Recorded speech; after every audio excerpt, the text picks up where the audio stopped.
your skull is only about 2 to 3 loonies thick. Always like to tell parents is that you can provide lots of hugs and high fives along the way. From there, it's really important that families understand that they need to take their child to see a doctor or a nurse practitioner as soon as they can if a concussion is suspected.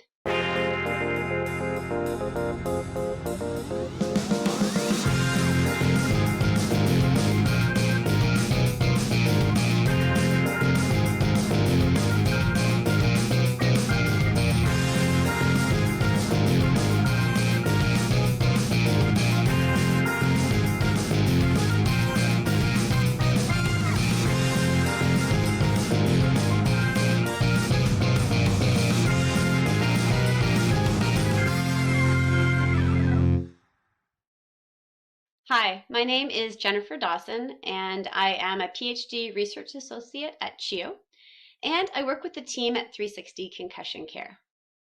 My expertise and role at CHEO and 360 Concussion is in knowledge synthesis and knowledge mobilization. I ensure that all the latest medical evidence, clinical trials, and expert consensus on concussion gets into the hands of the people who need and use it.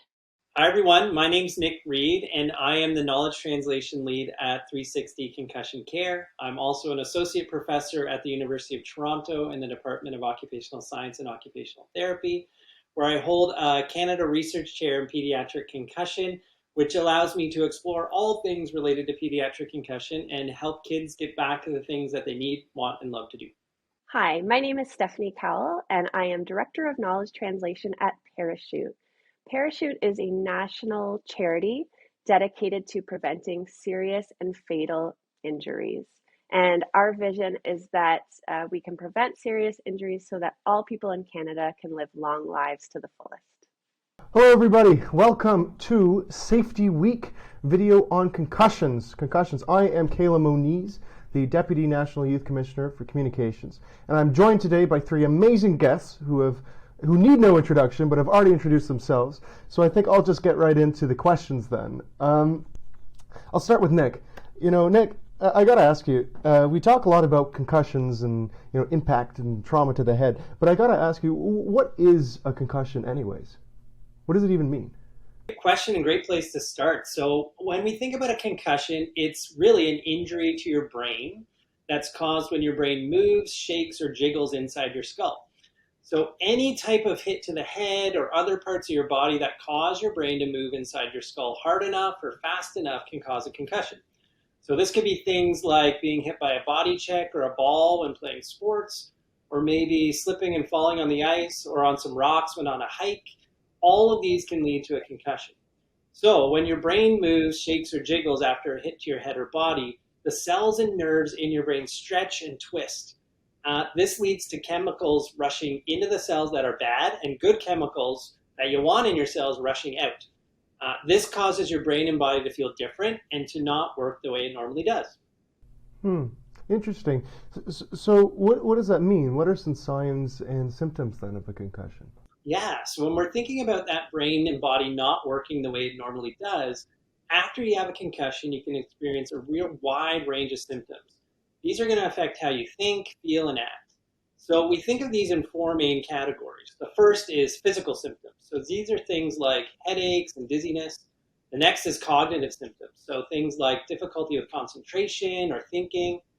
The next are emotional symptoms. So maybe feeling sad or more nervous than usual. And then finally, we think about sleep symptoms. So this could be a range of different sleep issues, maybe not being able to sleep like you normally do, or perhaps sleeping more than you want to. So the one thing to keep in mind is if you have even just one of these symptoms after a hit or a fall, you really do need to tell someone. Tell an adult so that you can be seen by a doctor, and that doctor can decide if you've had a concussion, and you can get all the help you need to take care of yourself and feel better. Okay, yeah, thanks very much. So then, Jenny, what do you think, or what do you know you should do if you think you might have a concussion?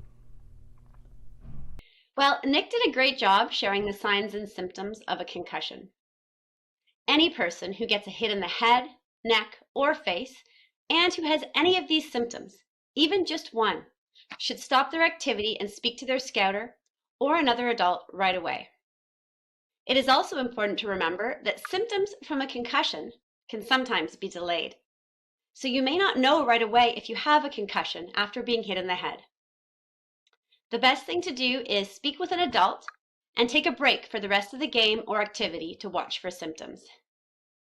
Even if your symptoms are delayed and start the next day, you still need to speak with the adult and see the doctor. Yeah, for sure. And then for me as a scouter, when I'm working with scouting youth who I think may have a concussion, what should I do? That's a great question. As a scouter, if you suspect that a youth or even another scouter has a concussion, the first thing is it's important that they must not be left alone so that you can screen for other injuries and make sure that they do not get hit in the head a second time. And once again, even if the person does not have concussion symptoms right away, but they have sustained a hit that's significant, we suggest not letting them return to the game or physical activity that day. Scouters then need to inform parents or family members that the scout has hit their head and that you either suspect a concussion or are monitoring them to see if they develop concussion symptoms. From there, it's really important that families understand that they need to take their child to see a doctor or a nurse practitioner as soon as they can if a concussion is suspected. The doctor will give them an assessment to make sure that they do not have any other injuries and perform an examination to diagnose the concussion. Yeah, for sure. So I actually had a concussion when I was a bit younger, and I was playing basketball when I did it, and it was right before the playoffs. I actually wanted to get right back in there because obviously I don't want to miss the playoffs, but no, wasn't ready for it. So Jenny, then I ask you, when a scouting youth or when anyone really has a concussion, when can they actually return to getting back to the activity that they so much enjoy? The good news is that concussion protocols for safely returning to activities and scouts have changed. We have now learned that returning to activities is actually an important part of recovery, and participating in activities like scouts and doing some exercise may actually help improve your symptoms. Despite this, it is still very important that anyone with a concussion not return to any activity that has a risk of another accident, such as falling, hitting your head, colliding with a person, or getting hit by a ball until a doctor has verified that you have recovered from your concussion. After your accident and after seeing the doctor, it is safe to return to many activities that you enjoy as early as 1 to 2 days after your concussion, as long as those activities don't come with a risk of having another accident.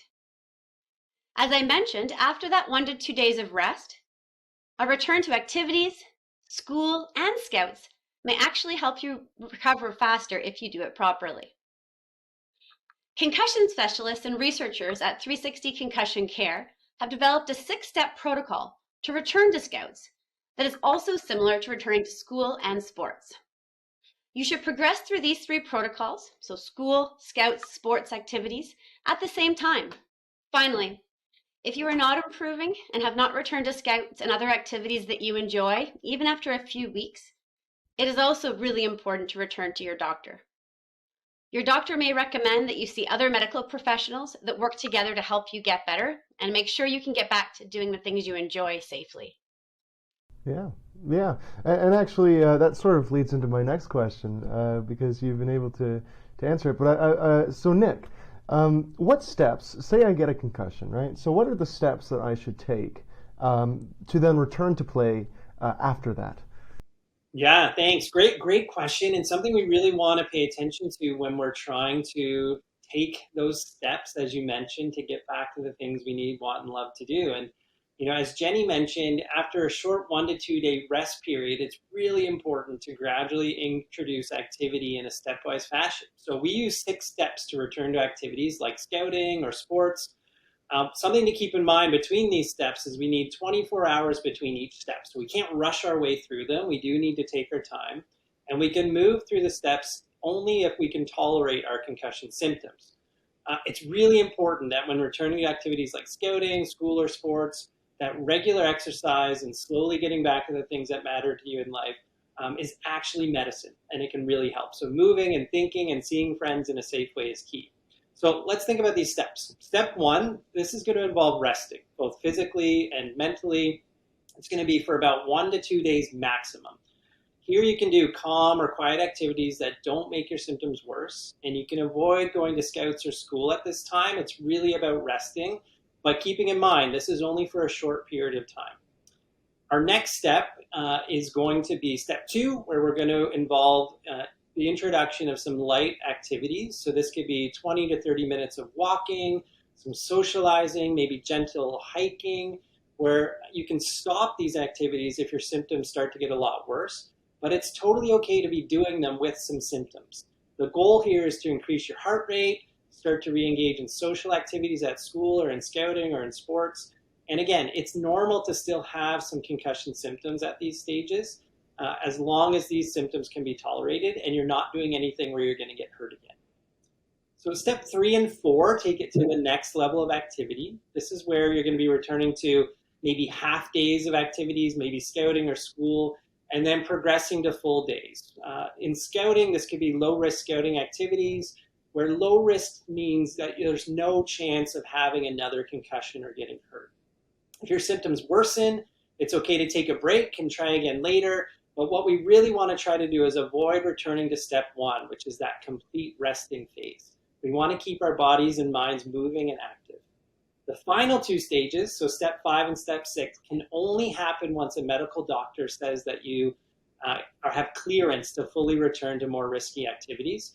So it's really key at this stage in the return to activity, whether it be sports or scouting process, to go see your doctor again and make sure they evaluate you to make sure you're able to take that next step. And here you can begin to take part in more scouting activities or sports activities. For scouts, focusing on non-competitive activities in stage 5, and then stage 6, returning to full scouting activities. And for sports, you can start with non-contact activities, followed by full competition and contact. We can really use great tools to help guide us through this, just to help us track these steps and move through them. And tools like the Return to Scouts After Concussion tool that we've all been working together to create with Scouts Canada can really help you follow the right steps and get you back to everything you need, want, and love to do safely. Awesome. Yeah, that's awesome. Are there any tips then that I should remember on the road to recovery? Yeah, there's lots, but I think I'm going to focus on 3 in particular today. So tip number 1 here, and I mentioned this already, but thinking about resting completely for more than 1 to 2 days after concussion can actually slow your recovery and do more harm than good. So after that initial phase of resting, complete rest, both physical and cognitive in the first 1 to 2 days, we do want to get moving again. This idea of complete rest we call bedroom jail. So this is where you stay in your room away from school, friends, or activities until all of your symptoms go away. But we know that this can take a long time for some youth, and keeping yourself in your room away from the things that matter to you can actually do more harm than good.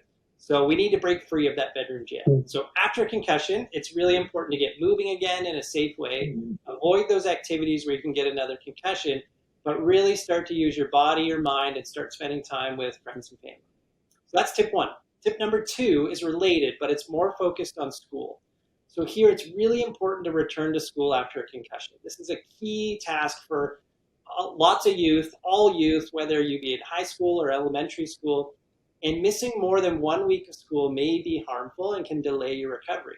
So what you want to do after a concussion is speak with your school and see how they can help you return to school in a gradual and supported way with accommodations in place, like shorter days, rest breaks, maybe some modified work or assignments, and for sure, opportunities for safe activity and spending time with friends. The third tip I want to share with you today is around seeking care after a concussion. It's absolutely key. We don't want to do a wait and see approach here. If we think we have a concussion, it's really important to go see a doctor or a nurse practitioner to confirm your injury, rule out other injuries, and give you the advice you need to start to feel better. Also, additional care, even in the early days, 1 to 2 days after injury, by an interdisciplinary concussion team, which just means lots of different healthcare professionals on that team who can help you with the different symptoms you might be feeling. This can really help get you back to activities quicker and safer. We also know that supervised aerobic exercises like walking or riding on a stationary bike as early as 2 days after an injury can be really, really helpful. So in summary there, with tip number 3, let's get the care that we need so you can get all the advice and tools and resources to start to feel well. Yeah, sure. And then for many of for scouters, they're actually parents too. And even for scouting parents who aren't scouters, what is the parent's role in ensuring youth safety following a head injury?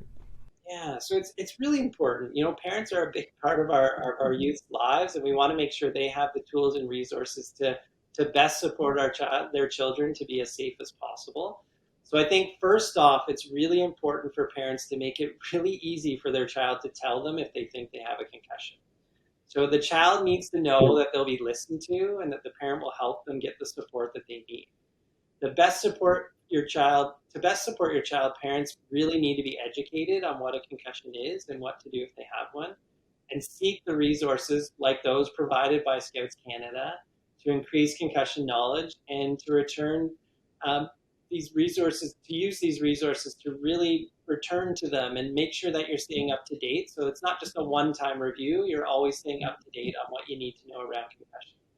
So I think 3 things I always tell parents related to their role are: 1, you can help your child see a doctor to assess them if they think they might have a concussion. So as soon as your child tells you that they're not feeling so great after a hit or a fall, take them to the doctor to really find out what's going on. The second is you can support your child by following the return to activity guidelines that include, that initial 1 to 2 days of rest, followed by gradual return to school, scouting, sport, and social activities, and the need for that clearance from a doctor before their child engages in activities that are risky or could lead to another concussion. And then the final piece that I always like to tell parents is that you can provide lots of hugs and high fives along the way. So just having you in their corner will go a really long way. So this could also involve avoiding asking them all the time, how do you feel? Do you have a headache now? What about now? But rather focusing more on things like, what do you need from me today? How can I help you today to feel well?